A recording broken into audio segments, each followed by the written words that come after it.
Morning ఈ యొక్క drugs free కార్యక్రమం యువ ఆధ్వర్యంలో అదేవిధంగా పవన్ కుమార్ రెడ్డి గారు చెప్పినట్టు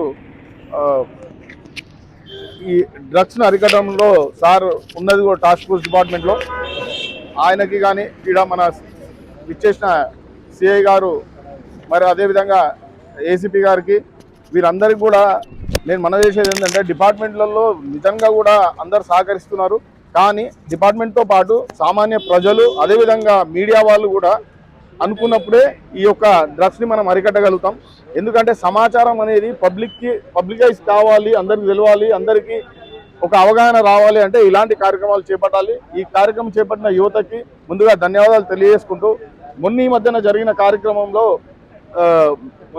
నిన్న మన సబితా ఇంద్రారెడ్డి గారు ఆ ఏరియాలో ఒక కుటుంబాన్ని పరామర్శించడానికి వెళ్ళారు.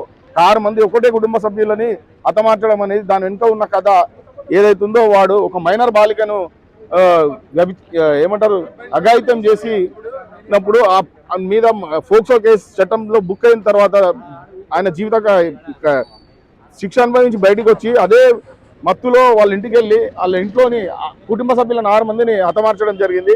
అంటే ఒక మత్తు అనేది మనిషికి ఎంత ప్రమాదకరమో సమాజం మీద ఎంత దుష్ప్రభావం చూపుతుందో ఒక కుటుంబాన్ని నాశనం చేసినటువంటి ఇట్లాంటి మత్తుని మనం ఎట్టి పరిస్థితుల్లో అరికట్టాలి.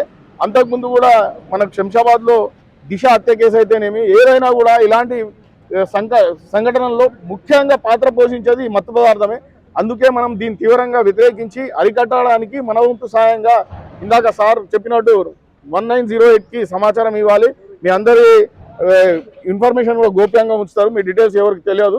ఇందులో మీరందరూ సహకరించి పోలీస్ శాఖకు మనం సహకరించినప్పుడే మనం ఈ యొక్క సమాజాన్ని తీర్చిదిద్దుకోగలుగుతాము, డ్రగ్స్ ఫ్రీకి చేయగలుగుతాము.